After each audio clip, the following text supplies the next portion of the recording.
So hello, this is another lecture related to Scott's lemma. So I am going to prove Scott's lemma in this lecture. So uh, ਸਭ ਤੋਂ ਪਹਿਲਾਂ ਮੇਰੀ statement ਲਿਖਦਾ ਵੀ Scott's lemma ਕੀ ਹੁੰਦਾ ਹੈ।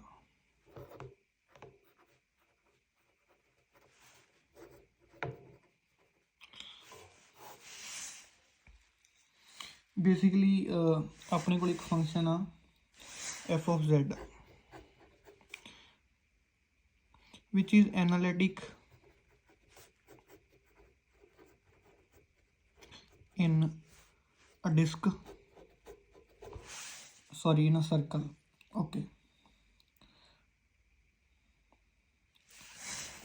f of z has a zero of order n at the origin. This is first condition, this is second condition, this is third condition. The absolute value of f of z is less than or equal to 1 for all z in the circle. Okay, so this is the statement. So we have to prove from all this data, we have to prove that is function value xz is less than or equal to this for z less than 1. Second one is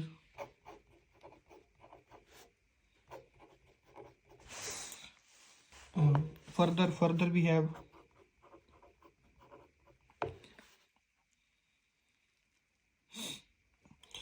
equality holds in 1 or 2 for some z not equal to 0 if and only if f of z is of the form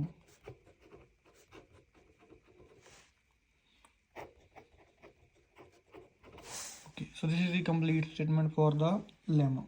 Okay, so this is the complete statement for the lemma. So अपने को जे इनू थोड़ा geometrical समझे जाए ये हैगा की आ अपने को एक यूनिट सर्कल आ इस तरह दिता होया. So basically here it is z is inside the circle, so z is less than or equal to 1, and from this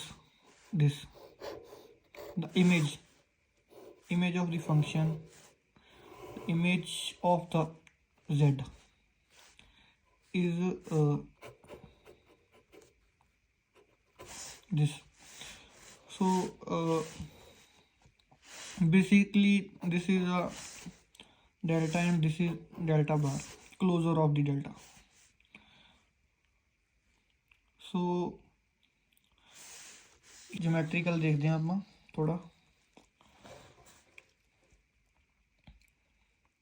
सो जे इदा हो रहा अपने को तो आप आ कंडीशन ये कंडीशन शो करनी है एंड फरदर आप ये शो करना वा. तो सब तो पहला जो दिता होया f of z which is analytic, so and has a zero of order n at the origin because function कोल ऑर्डर n दी जीरो आ ओरिजिन थी. सो मैं की करदा ना, मैं टेलर थ्योरम ला के पहला फंक्शन को लिखदा in the form of expansion.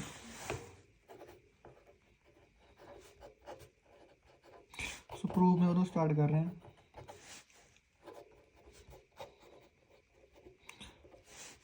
F of Z नूं आपां कुछ इस तरह लिख सकते हैं, दैट इज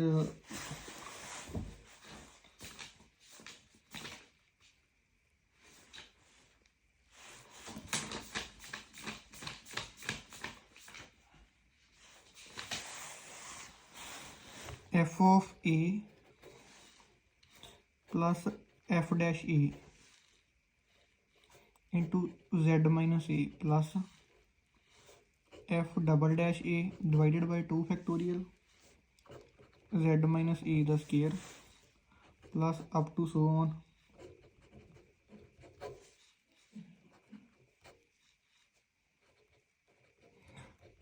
ਸੋ ਇਦਾਂ ਲਿਖ ਸਕਦੇ ਹਾਂ ਆਪਾਂ।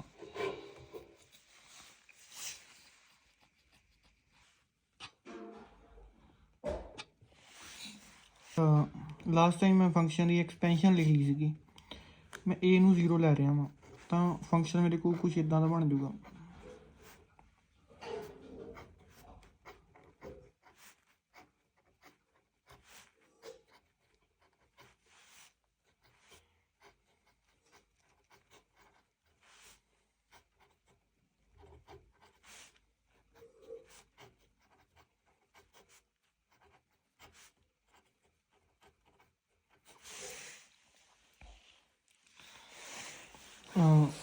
ਆਪਾਂ ਨੂੰ ਗਿਵਨ ਆ ਕੇ ਹੈ ਨਾ function has a 0 at origin of order n, ਤਾਂ ਕੀ ਹੋਊਗਾ f of 0 is equal to 0, f dash 0 is 0, f double dash 0 is 0। ਇੱਦਾਂ ਹੀ ਕਰਦਾ f of n minus 0 of 0। ਕਿੰਨੀਆਂ ਟਰਮਸ ਨੇ ਇਹ? n ਟਰਮਸ ਨੇ। n ਟਰਮਸ ਦਾ ਡੈਰੀਵੇਟਿਵ 0 ਹੋ ਜਾਊਗਾ first n terms the. f of n of 0 is not equal to 0। ਤਾਂ ਮੈਂ ਨਾ ਇਹਨੂੰ ਕੀ ਕਰਦਾ, ਇਹ ਵੈਲਿਊਜ਼ ਨੂੰ ਇਹਦੇ ਵਿੱਚ ਪੁੱਟ ਕਰਦਾ ਇਕੁਏਸ਼ਨ 1 'ਚ, ਤਾਂ ਕਿਆ ਬਣੂ ਮੇਰੇ ਕੋਲ f of z is equal to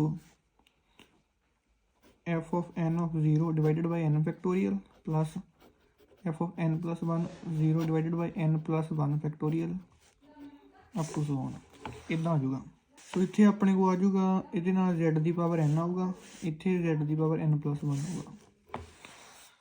ਸੋ ਮੈਂ ਕੀ ਕਰਦਾ ਹੁਣ, ਦੋਵੇਂ ਸਾਈਡ z ਦੀ ਪਾਵਰ n ਨਾਲ ਡਿਵਾਈਡ ਕਰਦਾ।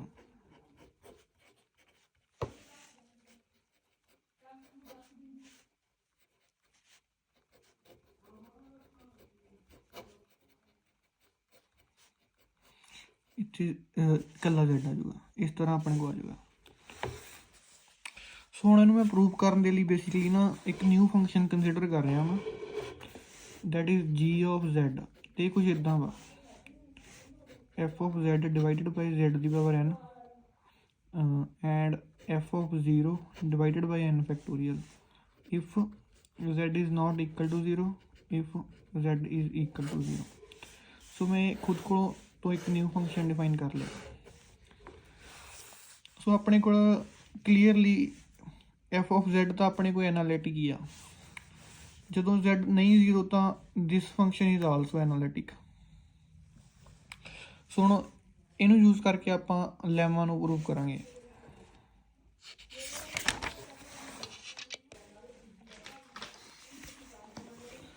ਤਾਂ ਮੇਰੇ ਕੋਲ ਨਾ ਲਾਸਟ ਟਾਈਮ ਜਿਹੜਾ ਫੰਕਸ਼ਨ ਆਇਆ ਸੀਗਾ, ਜਿਹੜਾ ਮੇਰੇ ਕੋਲ ਫੰਕਸ਼ਨ ਆਇਆ ਵਾ g of z ਹੈ ਨਾ, ਆਪਣੇ ਕੋਲ ਐਨਾਲਿਟਿਕ ਆ ਇਨਸਾਈਡ the circle है ना, because f of z is analytic, so this function is also analytic। f is analytic, so this function is also analytic, so we can say that this is also analytic। so ਹੁਣ ਮੈਂ ਕੀ ਕਰਦਾ, ਮੈਂ consider ਕਰਦਾ ਇੱਕ circle,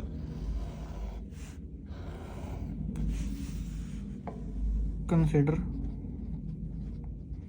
ਆ circle. Circle ਕਿੱਦਾਂ ਦਾ ਕਿ ਇਹਦਾ ਸੈਂਟਰ ਆਪਣੇ ਕੋਲੇ 0 ਆ ਐਂਡ ਇਹਦਾ ਰੇਡੀਅਸ ਆਪਣੇ ਕੋਲੇ ਸਮਾਲ r ਆ।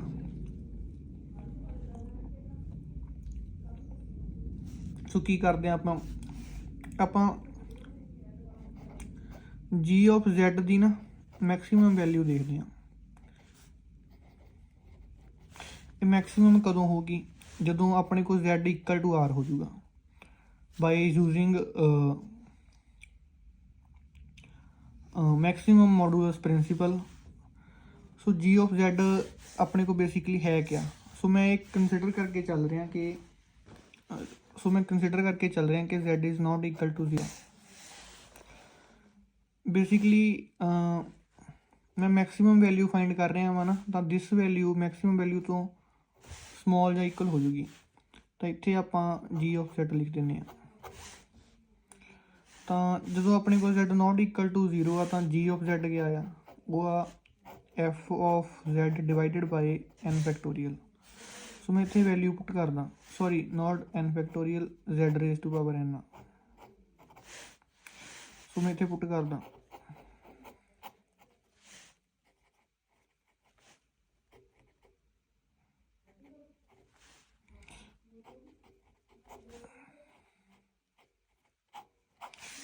ਸੋ ਬੇਸਿਕਲੀ ਨਾ ਮੇਰੀਆਂ ਹੁਣ ਮੈਂ ਸਟਾਰਟਿੰਗ ਵਾਲੀਆਂ ਕੰਡੀਸ਼ਨਸ 'ਤੇ ਜਾਂਦਾ ਵਾ ਆ ਰਹੀਆਂ। ਸੋ ਮੈਂ ਮਾਰਕ ਕੀਤੀ ਹੋਈ ਆ ਫੰਕਸ਼ਨ ਦੀ value at z is less than equal to 1 for all z inside the circle. So ਇਹਨੂੰ ਯੂਜ਼ ਕਰਕੇ ਨਾ ਮੈਂ ਇੱਥੇ ਪੁੱਟ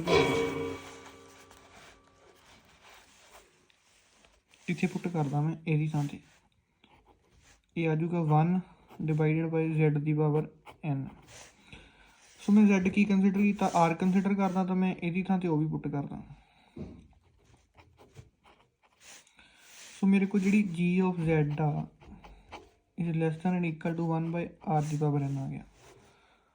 ਸੋ ਮੈਂ ਹੁਣ g ਆਫ z ਦੀ ਵੈਲਿਊ ਲਿਖਦਾ ਹਾਂ। ਮੇਰੇ ਕੋਲ g ਆਫ z ਕਿਆ ਦਿਸ ਆ f of z divided by z ਦੀ power n less than and equal to 1 by r ਦੀ power n। So if r is tending to 1 then f of z divided by z the power n is less than or equal to 1।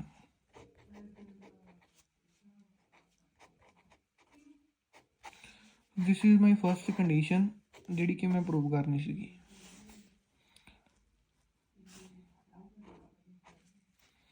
ਸੋ ਮੇਰੀ first condition prove ਹੋ ਗਈ। ਹੁਣ ਮੈਂ second condition prove ਕਰਨੀ ਆ। Second condition ਮੇਰੇ ਕੋਲ ਸੀਗੀ ਕਿ ਵੀ ਮੈਂ ਸ਼ੋਅ ਕਰਨਾ ਵਾ ਕਿ ਫੰਕਸ਼ਨ ਦਾ nth derivative at 0 is less than and equal to n factorial. So ਮੈਂ ਸ਼ੋਅ ਕਰਨਾ ਵਾ this is the second condition. So ਮੈਂ ਸੈਕਿੰਡ ਕੰਡੀਸ਼ਨ ਦੇ ਲਈ ਨਾ ਡੈਫੀਨੇਸ਼ਨ ਯੂਜ਼ ਕਰਦਾ g ਆਫ z ਦੀ।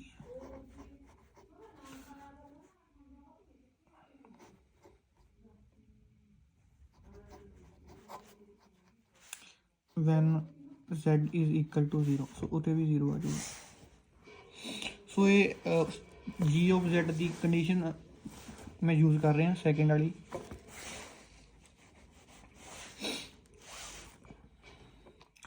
ਤਾਂ ਆਪਾਂ ਇਹਦੀ ਮੈਕਸਿਮਮ ਵੈਲਿਊ ਦੇਖਦੇ ਹਾਂ ਹੈ ਨਾ। g of 0 the maximum value ਕੀ ਆ। ਬੇਸਿਕਲੀ g ਆਫ 0 ਹੈਗਾ ਕੀ ਆ, ਪਿੱਛੇ ਆਉਂਦੇ ਹਾਂ ਥੋੜ੍ਹਾ ਜਿਹਾ ਆ ਵਾ। ਸੋ ਆਪਾਂ ਇਸ ਚੀਜ਼ ਨੂੰ g ਆਫ 0 ਕਹਿ ਰਹੇ ਹਾਂ ਇਹਨੂੰ, ਜਾਂ g ਆਫ z ਕਹਿ ਰਹੇ ਹਾਂ। ਤਾਂ ਆਪਾਂ ਸ਼ੁਰੂ 'ਚ ਕੰਸੀਡਰ ਕੀਤਾ ਸੀਗਾ ਕਿ ਫੰਕਸ਼ਨ ਦੀ ਵੈਲਿਊ ਹਮੇਸ਼ਾ ਲੈਸ ਦੈਨ ਇਕੁਅਲ ਟੂ 1 ਰਹੂਗੀ। ਤਾਂ ਇਹਦੀ ਵੈਲਿਊ ਹਮੇਸ਼ਾ ਲੈਸ ਦੈਨ ਇਕੁਅਲ ਟੂ 1 ਰਹੂਗੀ, ਮਤਲਬ ਕਿ ਇਹਦੀ ਵੈਲਿਊ ਹਮੇਸ਼ਾ ਲੈਸ ਦੈਨ ਇਕੁਅਲ ਟੂ 1 ਰਹੂਗੀ। ਦੋਵੇਂ ਸਾਈਡ z ਦੀ ਪਾਵਰ n ਨਾਲ ਡਿਵਾਈਡ ਕਰ ਦਿੰਦੇ ਆ ਤਾਂ ਉਹਦੀ ਵੈਲਿਊ ਵੀ ਹਮੇਸ਼ਾ ਲੈਸ ਦੈਨ ਇਕੁਅਲ ਟੂ 1 ਹੀ ਰਹੂਗੀ। ਕਿਉਂਕਿ z ਦੀ ਪਾਵਰ n ਆਲਰੇਡੀ ਇਹਦੇ ਵਿੱਚ ਪ੍ਰੈਜ਼ੈਂਟ ਆ। ਜੇ ਇਹਦੀ ਵੈਲਿਊ ਹਮੇਸ਼ਾ ਲੈਸ ਦੈਨ ਇਕੁਅਲ ਟੂ 1 ਰਹੂਗੀ ਤਾਂ ਮੀਨਸ ਕਿ g ਦੀ ਵੈਲਿਊ ਵੀ ਹਮੇਸ਼ਾ ਲੈਸ ਦੈਨ ਇਕੁਅਲ ਟੂ 1 ਰਹੂਗੀ। ਹਮੇਸ਼ਾ ਲੈਸ ਦੈਨ ਇਕੁਅਲ ਟੂ 1 ਰਹੂਗੀ ਉਹ ਪੁਆਇੰਟਸ ਦੇ ਲਈ ਜਿਹੜੇ ਸਰਕਲ ਦੇ ਅੰਦਰ ਲਾਈ ਕਰਦੇ ਆ। ਸੋ ਆਪਾਂ ਉਰੋਂ ਲਿਖ ਸਕਦੇ ਹਾਂ g of 0 is less than equal to 1 for all z less than 1। So ਮੈਂ ਇੱਥੋਂ ਇੱਦਾਂ ਲਿਖ ਸਕਦਾ fn 0 of n factorial less than or equal to 1 for all z less than 1। fn 0 is less than or equal to n factorial for all z less than 1। सो मेरी second condition भी prove होगी। सो मैं दोनों statement prove करती सीगियां ना last time. हुण मैं की शो करना भी इत्थे इक्वैलिटी उदों होल्ड करूगी फर्स्ट ते जां सैकेंड दे विच जे फंक्शन इस फॉर्म का वा। तो इनू मैं किस तरह करूँगा ना, if and only if condition आ तो मैं सब तो पहला शो की करना वो देखना। एक बार मैं ये लैके चलूँगा कि फंक्शन इस फॉर्म का वा तो मैं शो करूँगा कि इन्होंने दोनों ना इक्वैलिटी होल्ड करती है। एक बार मैं ये लैके चलूँगा कि इक्वैलिटी होल्ड करती है तो फंक्शन ए फॉर्म का वा। तो मैं सब तो पहला की करदा, मैं सब तो पहला ये लैके चल रहा ਵੀ equality holds, let equality holds in 1 or 2 to show f of z is equal to c times z ਦੀ ਪਾਵਰ n। ਓਕੇ, ਸੋ ਜਿਵੇਂ ਇਕੁਐਲਿਟੀ ਲੈ ਕੇ ਚੱਲ ਰਿਹਾ ਤਾਂ ਮੈਂ ਇਸ ਤਰ੍ਹਾਂ ਲਿਖ ਸਕਦਾ,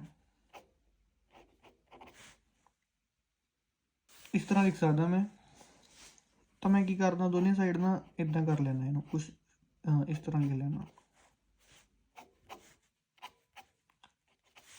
ਤਾਂ ਇਹਨੂੰ ਇੱਦਾਂ ਵੀ ਲਿਖਿਆ ਜਾ ਸਕਦਾ। ਬੇਸਿਕਲੀ ਆ ਕੀ ਆ, ਜੀ ਆਫ ਜ਼ੈਡ ਆ। ਮੈਂ ਕੀ ਕਰਦਾ ਨਾ, ਮੈਂ ਇੱਕ ਪੁਆਇੰਟ ਲੈਣਾ, ਲੈਟ ਜ਼ੈਡ ਨੋਟ ਬੀ ਦਾ point such that z not lying in a unit circle। तो बेसिकली अपने को मैक्सिमम वैल्यू की सीगी z the, g of z ਦੀ, ਉਹ 1 ਸੀਗੀ। ਤਾਂ ਆਪਾਂ ਇੱਕ z ਨੋਟ ਪੁਆਇੰਟ ਲੈ ਰਹੇ ਹਾਂ ਜਿਹੜਾ ਕਿ ਸਰਕਲ ਦੇ ਅੰਦਰ ਲਾਈ ਕਰਦਾ, ਤੇ ਇਸ ਪੁਆਇੰਟ ਤੇ ਫੰਕਸ਼ਨ g ਦੀ ਵੈਲਿਊ 1 ਆ ਰਹੀ ਆ। ਸੋ 1 ਮੈਕਸਿਮਮ ਵੈਲਿਊ ਆ ਤੇ ਉਹ ਪੁਆਇੰਟ ਅੰਦਰ ਲਾਈ ਕਰਦਾ ਵਾ। ਤਾਂ by Schwarz lemma, sorry by maximum modulus principal,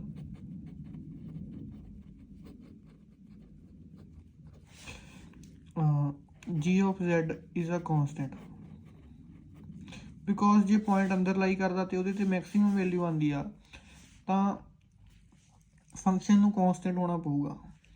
according to maximum modulus principal ਕਿਸੇ ਵੀ ਫੰਕਸ਼ਨ ਦੀ ਵੈਲਿਊ ਮੈਕਸਿਮਮ ਉਦੋਂ ਆਉਂਦੀ ਹੈ ਜਦੋਂ ਪੁਆਇੰਟ ਔਨ ਦਾ ਬਾਊਂਡਰੀ ਲਾਈ ਕਰਦਾ ਹੋਵੇ। ਸੋ ਤਾਂ ਮੈਂ ਇੱਥੋਂ ਇੱਦਾਂ ਲਿਖ ਸਕਦਾ, g of z not equal to c, where c is a constant. So ਹੁਣ ਮੈਂ ਇਹਦੀ ਡੈਫੀਨੇਸ਼ਨ ਲਾਉਣ ਲੱਗਿਆ ਵਾਂ, f of z not divided by z ਦੀ power n is z not ਦੀ power n is equal to c.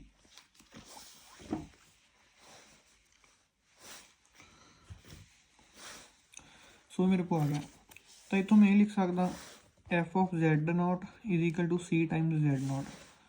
So z naught ਮੈਂ ਇੱਕ ਪਰਟੀਕੂਲਰ ਪੁਆਇੰਟ ਲਿਆ ਸੀਗਾ, ਤਾਂ ਮੈਂ ਇਨ ਜਨਰਲ ਇੱਦਾਂ ਲਿਖ ਸਕਦਾ, f of z is equal to c times z. So ਇਹੀ ਮੈਂ ਸ਼ੋਅ ਕਰਨਾ ਸੀਗਾ, ਜ਼ੈਡ ਦੀ ਪਾਵਰ n। ਓਕੇ,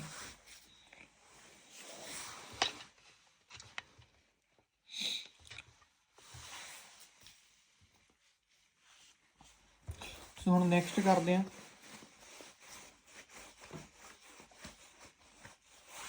ਹੁਣ ਮੈਂ ਸੈਕਿੰਡ ਫਾਰਮ ਸੀਗੀ ਜਿਹੜੀ ਮੇਰੀ, ਆਹ ਲੈ ਕੇ ਚੱਲਦਾ, ਇਹਦੇ 'ਚ ਇਕੁਐਲਿਟੀ ਲੈ ਕੇ ਚੱਲਦਾ।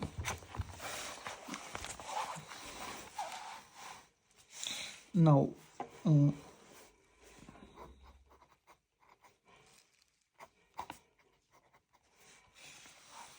ਸੋ ਇਹਦੇ 'ਚ ਮੈਂ ਇਕੁਐਲਿਟੀ ਲੈ ਕੇ ਚੱਲ ਰਿਹਾ ਤੇ ਮੈਂ ਸ਼ੋਅ ਕੀ ਕਰਨਾ, f of z is equal to c times z ਦੀ ਪਾਵਰ n। ਸੋ ਇਹ ਮੈਂ ਸ਼ੋਅ ਕਰਨਾ। ਤਾਂ ਬੇਸਿਕਲੀ ਮੈਂ ਪਹਿਲਾਂ ਵਾਂਗੂ ਹੀ ਕਰਦਾ, ਇਹ 1 ਆ ਜਾਊਗਾ। ਇਹ ਕਾਹਦੀ ਵੈਲਿਊ ਆ, ਬਾਈ ਡੈਫੀਨੇਸ਼ਨ ਇਹ ਜੀ ਆਫ 0 ਦੀ ਵੈਲਿਊ ਆ, ਤਾਂ ਇਹ 1 ਆ ਗਿਆ। Similarly, because 0 lying inside a unit circle, so we can say that g of 0 equals to 1, which gives g attains max value at inside the circle।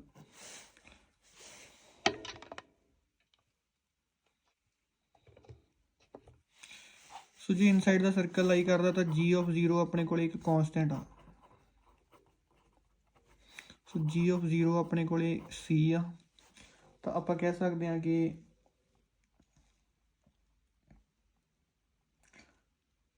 ਜੀ of Z ਆਪਣੇ ਕੋਲ ਇੱਕ ਕੌਂਸਟੈਂਟ ਹੈ,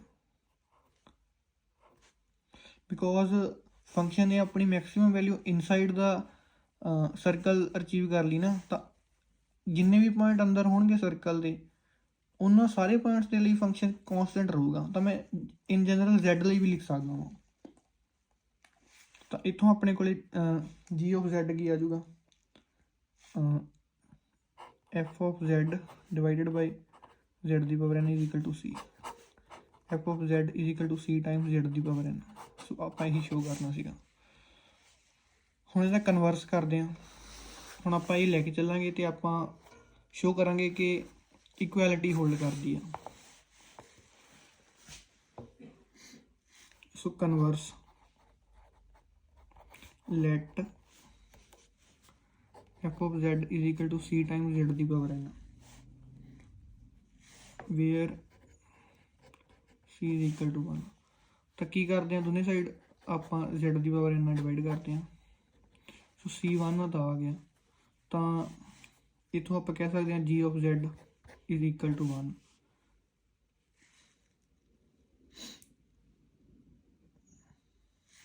ਜਾਂ ਇੱਥੋਂ ਹੀ ਆਪਾਂ ਇੱਦਾਂ ਲਿਖ ਸਕਦੇ ਹਾਂ f of z is equal to z ਦੀ power n।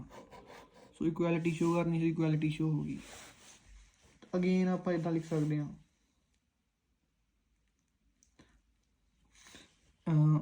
f of z is equal to c times z ਦੀ ਪਾਵਰ n। ਸੋ ਜੇ ਇਹਨੂੰ nth ਟਾਈਮ ਡਿਫਰੈਂਸ਼ੀਏਟ ਕਰੀਏ,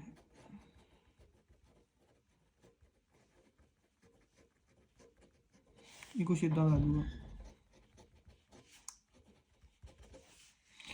which gives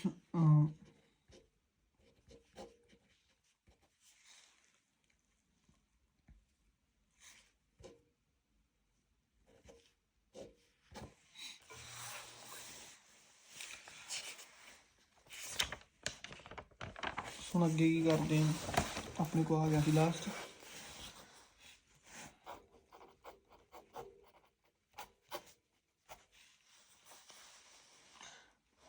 ਤਾਂ ਸੀ ਆਪਣੇ ਕੋਲੇ 1 ਸੀਗਾ, ਮੈਂ ਲਿਖਤਾ ਹੈ ਨਾ।